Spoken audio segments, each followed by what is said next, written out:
asalaamaaleykum suñu mbokki internet bu xibaar 221 bi mooy seen deuxième numéro ci seen émission à révéler tey nag ñu am gan goo xamante ne dañuy commencer d'abord ci féliciter ko di ko wax félicitation ci ndam bu am solo bi nga xamante ne jot nañ ko am fii ci département Kër Massar damay koy dékk suñu micro rek moom mu nuyoo saafonte ak yéen du ma leen wax gan gi kan la dama lay bàyyi moom mu wax moom mooy kan. salaamaaleykum maa ngi leen di nuyu man la professeur Babacar Gueye président conseil départemental bu Kër Massar maa ngi leen di nuyu internet yëpp di leen sant ci invitation bi di leen gërëm. est-ce que mën nañ xam kan mooy président wala professeur Babacar Gueye. waaw bon man maa ngi juddoo Pikine fa laa jàngee ba am ci école 17 bi ma amee entrée en sixième ma dem CMC Anta Mbacké ex Canada après BFM bi ma dem lycée Seydina Limamou Laye ma amee bac D ma dem université quelque temps après ma réussir concours école normale supérieure de Dakar def 2 ans de formation génn nekk professeur de mathématiques voilà boobu ba léegi bon après maintenant en 2000 novembre 2000 lañ ma recruter dans la fonction publique. gis nañ foofu une belle parcours. est-ce que professeur mën nañ xam kañ nga dugg ci politique. bon politique bi mën naa ni maa ngi ci dugg maanaam 2017 daal laa commencé di ci activé wu bu baax bon bokkoon naa sax ci ay liste en 2009 boobu à l'époque maa ngi dëkkoon Yeumbeul Sud mais en 2017 ci lañu suñu président parti di Serigne Moustapha Sy ci la relancer le parti parce que ñun suñu parti PUR dañ ko créé depuis 98 mais après les élections de 2000 dañu suspendroon activités yi bon le 6 novembre je me rappelle le 6 mai 2017 lors d'une assemblée générale à Yoff ci la yëkkatiwaat parti bi demandé ñu bokk dem ci élection législative yu 2017 yi voilà bon léegi nag je me rappelle le lendemain c'est-à-dire le 7 mai parce que AG boobu mi ngi amoon le 6 le 7 mai nag ci la ñu def assemblée générale fekk responsable yi parti bi demandé à ce que commune bu nekk ñu wut quelqu'un ku coordonner provisoirement parti bi bon ñun fekkoon na ñu nekk en AG benn séminaire sax lañ doon def ñu transformé ko AG après bon foofu ci lañ ma désigné provisoirement pour ma coordonner activité parti bi bon depuis loolu ñu nekk fa bon 2018 je me rappelle septembre 2018 ci la ñu installé section communale bi bu Kër Massar fekk ñu am 35 cellules ñoom ñu jiital ma 34 secrétaires généraux yëpp ñu désigné ma pour de façon officielle pour être le secrétaire général de la section communale bu Kër Massar. Bon ensuite noonu la ñuy def aussi ci fédération Pikine bi parce que Kër Massar boobu temps ci Pikine la bokkoon donc Pikine aussi ñu def assemblée générale fédération bi fekk 16 communes du département Pikine yëpp ku nekk installé sa section ñu daje bon pour defar bureau fédération bi foofu aussi ñu tànn ma comme étant le premier secrétaire adjoint du secrétaire général de la fédération de Pikine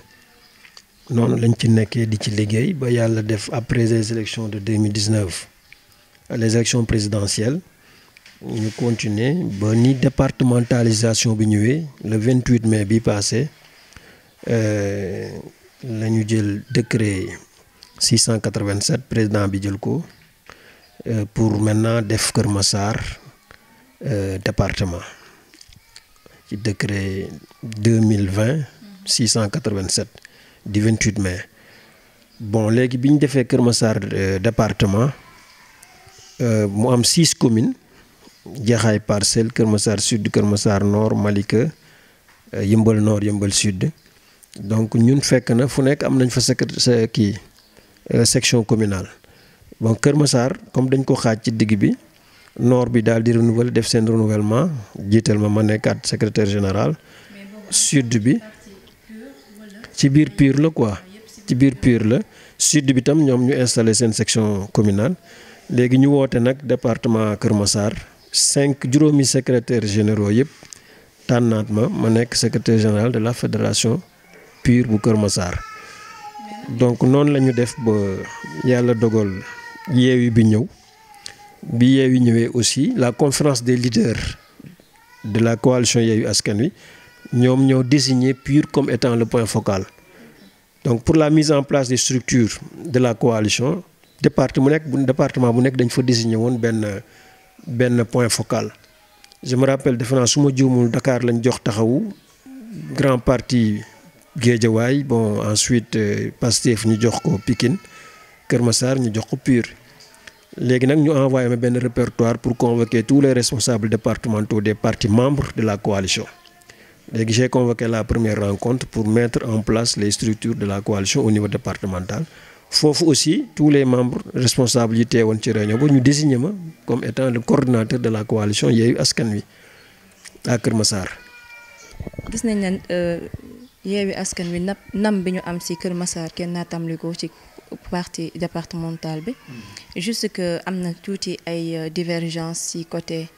sud bi ak nord bi ku ci mel ne leader bi nga xamante ne moo nekkoon ASOM ak waa Benno ak waa Yewwi Askan Wi foofu noonu yéen waa Yewwi Askan Wi ndax amoon ngeen fa tiitaange pour ñu nanguwaat ndam ci seen loxo wala. non mosuñu ci am tiitaange te ba léegi amuñu ko ci sax c'est une victoire très belle bu leer nañ donc li ñu ko rawee fii ci Benno Bokk Yaakaar li ñu ko rawee fii ëpp na ci 466 voix donc c'est une très belle victoire. bon xaw ma nag ñoom lan moo leen animé ba tax ñu naan bon gagné wuñ leen mais c'est une victoire boo xam ne leer na te ñëpp teg nañ ci seen bët ñoom am nañu PV yi ñun nous avons les PV la SEDA a les PV donc loolu moo tax amuñu ci benn tiitaange. mais en tant que président conseil départemental gis nañu tamit Kër Massar instant yi tamit mi ngi ci ay chantier yu bari mi ngi leen di xaar lan tànk ngeen nar a taxawee pour liggéey Kër Massar. waaw xam nga on vient d'être installé vendredi bi passé foofu aussi dañuy tàmbali rek sant population yi bon mais li ma wax keroog rek attentes yi bari na défi yi bari na quoi c'est quoi Kër Massar ñu ngi ñuy xaar ci fànn bu nekk. parce que c'est un nouveau département où tout est à construire lépp dañ ko war a defaraat donc moo tax te ñu ñuy xaar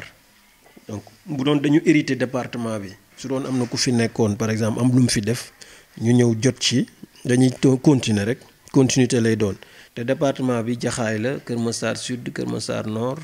Malika ba Yëmbal sud amagul kenn koo xam ne jiite na département Kër Massar à part man donc loolu dama ciy sant yàlla. mais tamit dañuy xam ne loolu responsabilité bu rëy la ndax tey ñun lu fi war a lekk rek ñun ñoo ko war a tàmbali loolu la ñu wax ne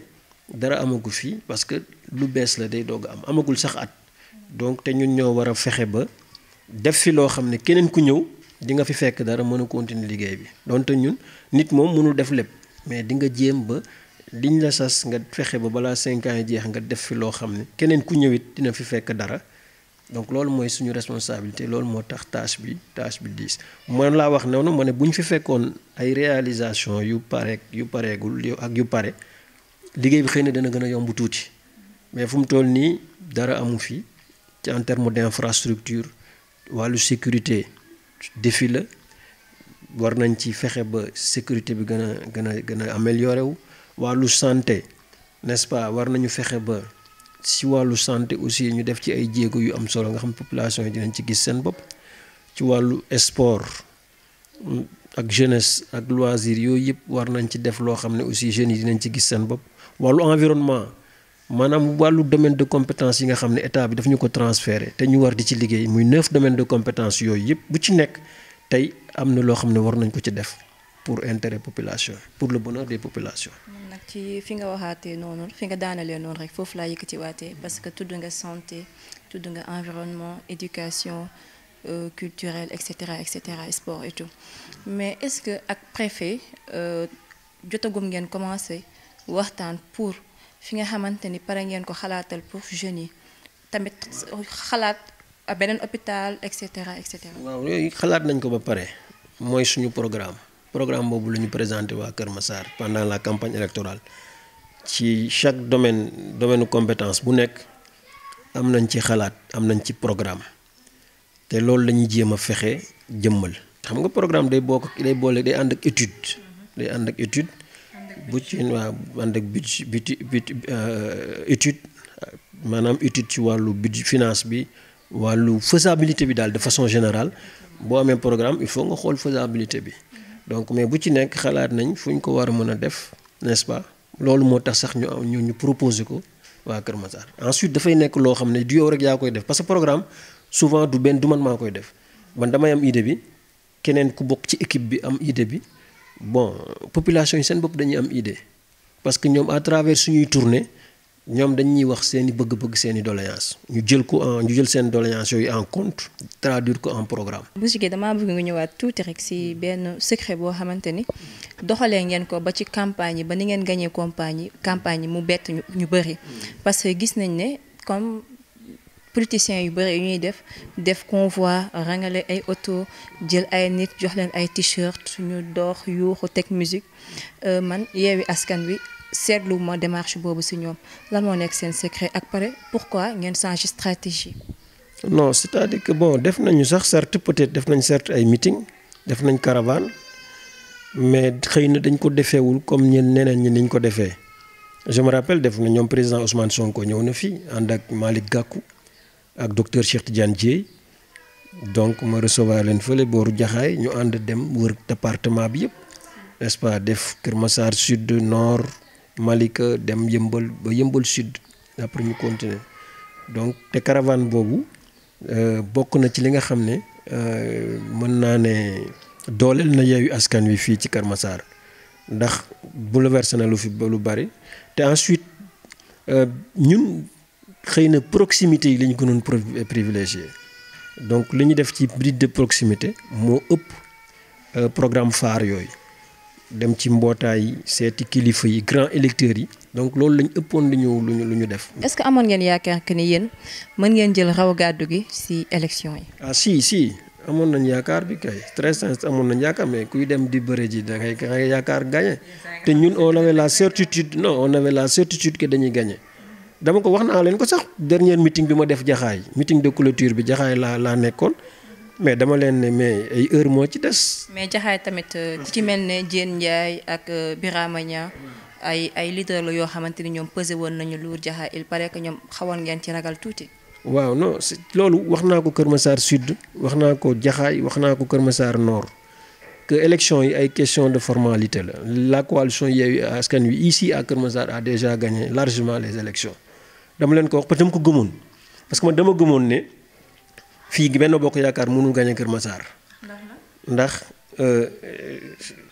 dañu def erreur yu bari n'est-ce pas surtout que seen candidat bi ñu defoon candidat ci département bi bëri na fu ñu dem ñëpp dañuy wax tout sauf moom. non parce que dafa liggéeyul il n'avait pas de bilan liggéeyul Kër Massar donc la mu waroon defu ko bon Kër Massar ji ñëpp mere ko ne ñu duñu ko voteel bon Assom Benno Bokk Yaakaar la bokk man je parle de Benno Bokk Yaakaar te dañu def aussi bien au niveau central au niveau du sommet au niveau central ba ci suuf ils ont commis beaucoup d'erreurs. mais ku ci mel ne Assom satisfaire besoin population yi defuñu ko. mais ku ci mel ne Assom bu fekkoon ne moom Moustapha Mbengue booloo woon nañ seen doole nekk benn est-ce que yaakaaroon ngeen ni kon est-ce que yaakaar nga ni kon yéen di ngeen mën a am ndam seen kaw. non je ne crois pas Moustapha Mbengue xam nga ñaata ñoom Benno Bokk Yaakaar ñaata voix lañ leen ëppale 16000 et quelques voix suñu boole woon seen doole yëpp actuellement ñun li ñu leen teree mënuñu ko kii 16000 et quelques voix surtout ta population bi ñoo leen sanctionné parce que dañu liggéeyul satisfaire uñu besoin population bi la ñu waroon defuñu ko parce que aussi ay nit bu ñu la jiitalee da nga war a fexe satisfaire leen nekk ci seen service. non loolu la ñu bëgg en tout cas yéene boobu la ñu am. président day def li mu war a def rek. li ko yoon wi sant charte réew mi li mu ko sant à l'endroit des collectivités locales loolu lay def ñun li nga xam ne yoon sant nañu ko en tant que collectivité locale ñu def li ñu war a def lépp pour l'intérêt des populations. La coalition Yewwi Askan Wi c'est une coalition de partis, n'est-ce pas, bu dem élection gagné commune Kër Massar yëpp, c'est-à-dire que sauf la commune de Malika, mais yeneen communes yëpp ñu ñoo ko gagné. Au niveau du département élection départementale beneen élection la bu bokkul ak élection municipale, mais élection départementale commune yëpp ñun ñoo gagné, même Malika boo xam ne dañ ko perte ci commune bi département bi ñun ñoo fa gagné. Donc population yi ñoo ñu voteel.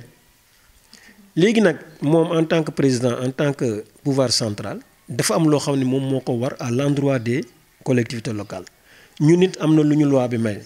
donc ku ci nekk li nga war a def boo ko defee lépp pour l'intérêt des populations problème du am. loo xamante ne président bëgg ngeen ci mu teg ci loxo bu gaaw pour population bi. waaw non mooy li ma la wax sànq rek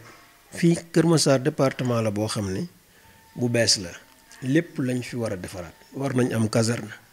sapeur pompier, war nañ am tribunal. Actuellement le conseil départemental siège sax amaguñ ko. amaguñu siège dañuy seet nu ñu louer benn immeuble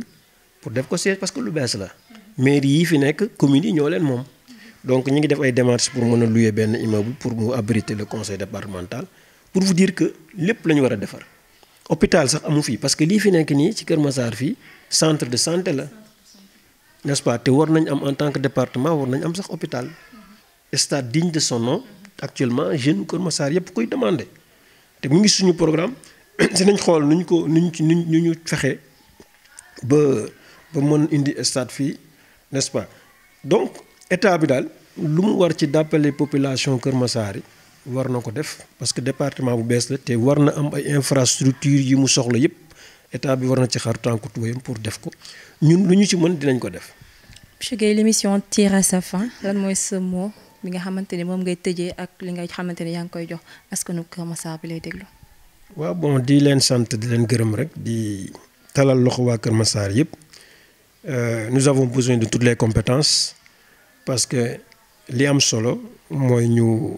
liggéey Kër Massar. La campagne électorale est derrière nous fu mu toll nii li ñu jublu mooy jéem a liggéey Kër Massar te liggéey boobu dañ ci soxla waa Kër Massar yëpp. képp kuy Massarois wala ngay Massaroise ak foo mënti bokk soo amee compétence ñun soxla nañ la dañ lay talal suñu loxo pour ñu ànd liggéey parce que en définitive ñu defar département bi moom moo ñuy tax a jóg te loolu ñu ngi ciy woo ñëpp su ko defee yéen aussi ñu ngi leen di gërëm di leen sant ci seen ñëw bi fii di kontaan ci émission bi salaamaaleykum wa rahmatullah. mbokk yi nii lay demee à chaque fois ci seen émission à révéler nous vous donnons rendez-vous ci beneen leader wala feneen ak keneen sur 221 avec la Grande Royale.